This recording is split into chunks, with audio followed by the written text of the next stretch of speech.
Hej alle sammen, jeg hedder Jonas, jeg er naturvejleder ved Natur og Kultur Varde, og i dag skal vi kigge nærmere på nok Danmarks mest almindeligste ferskvandsfisk, nemlig skalle, også kaldet gråskalle.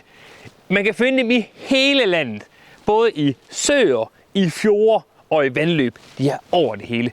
Også ved den her sø, jeg står ved nu her. Det her det er min egen sø, hjemme i min egen skov herhjemme, og der er der skaller. Og dem skal vi kigge nærmere på. Men vi skal lige have fat i en først, og jeg tænker, det er jo sjovest at bruge en fiskestang. Og fiskeriet efter skaller, det er meget let.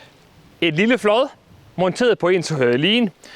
Så er lige lidt par splithavl her, for lige at få den lidt ned i bunden. Og så har jeg bare en lille krog for enden af linen. Lille bitte krog. De er jo ikke særlig store. Skaller kan godt komme op omkring 1-2 kilo, hvis de er rigtig, rigtig store. Men langt de fleste skaller, man går og fanger i søer og vandløb, de er ikke så store.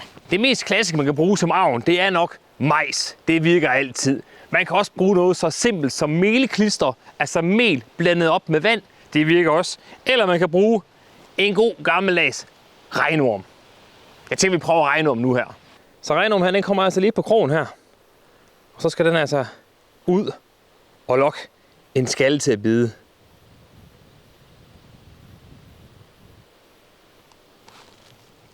Sådan der. Det er ikke til at stå for. Så må vi se, hvor længe der går, før at der er en skalle, der tager avnen.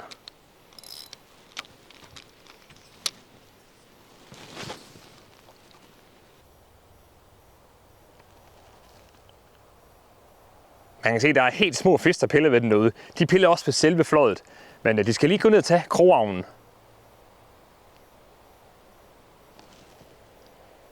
Så er der fisk. Så er der en. Whoopty. Badabum, badabum. Så var der en skalle. Ja tak. Jeg skal lige have en afkroget, så skal vi kigge nærmere på den. Så har fisken lige fået lidt ilt ned i spanden. Nu skal vi kigge på den. Se, her forrest har vi jo munden her.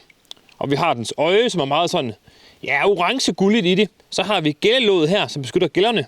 Og så har vi rygfinnen. Vi har halefinnen.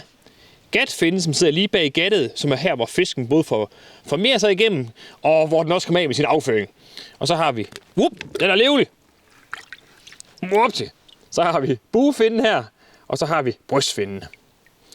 Og så kan vi se her midt på fisken, der har vi fiskens sidelinje, som er ligesom dens ekstra sanseorgan. På den måde, når de står i stige mod vandet, så er det simpelthen en mærke, hvis der er en rovfisk, der nærmer dem sig. Så det er et sanseorgan, som vi ikke har, os mennesker. Den får lige en pause ned i vandet igen. Så den skalle her, den tilhører karpefiskene. Og det er en fredsfisk, det vil sige, det er ikke en rovfisk, der jager andre fisk for at spise dem. Dog vil jeg sige, at jeg har haft skaller i et akvarie engang, og de spiser altså også nogle af de mindre fisk, så det kan de godt finde på.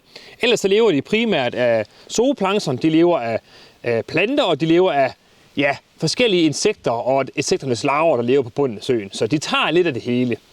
Og ja, det her skalle her, det går nok ikke ind i rekordbøgerne for at være den allerstørste. Jeg har tidligere fanget skalle over 1 kilo. I kan prøve at se en her. De kan altså blive rigtig store, faktisk op mod 2 kilo. Men jeg vil sige, fanger man en skalle, der vejer over 700-800 gram, så er det en meget stor gråskalle. Også kaldt skalle. Men vi har jo andre skaller i vores vande i Danmark. Udover den gråskalle, almindelige skalle, så kan man også fange rudeskaller, som er noget mere gylden i skælden, og med noget mere røde finner, og som har lidt mere sådan en underbid, og hvor rygfinnen sidder længere tilbage på kroppen. Jeg kan prøve at vise jer forskellen her lige om lidt. Og så har vi også, hvis man tager ud til vores vandløb, der kan vi så også finde strømskallen, som har meget gult øje og mere strømlignet i krop. Men for at kunne kende en skalle fra en rudeskalle, der er det mest sikre kendetegn, altså her hvor buefinnen starter, og så en lille linje op, der starter rygfinnen også. Og rygfinnen på rudeskaller, de starter altså lidt længere bagud. Det er sådan det mest sikre kendetegn. Og her om sommeren, der kan man altså finde skaller overalt i søen. Både inde på lave vand og ude på dybe vand. Men om vinteren, der går de altså lidt ned i kadence. De går ud på det dybe vand, og så står de bare i store stimer. Når det så bliver forår og start sommer, april, juni, der er det, de kommer helt ind på det lave vand for at gyde. De gyder i store stimer, det kan se helt vildt ud. Nogle gange kan de da blive skubbet op på land. Og æggene, dem klistrer de sig fast til vandplanterne. Og skallen er jo som sagt Danmarks mest almindelige fisk, ferskvandsfisk, så der er rigtig mange af dem. Og I kan næsten ikke finde en vandhul i Danmark, uden der er skaller i. Men det var lige kort om den danske skalle. Hvis I ikke selv har fanget en, bare ud. De er rigtig lette at fange, og det er ganske underholdende. Så tak fordi I kiggede med. Nu synes jeg, at den skal have lov til at komme ud i søen igen. Tak fordi I kiggede med.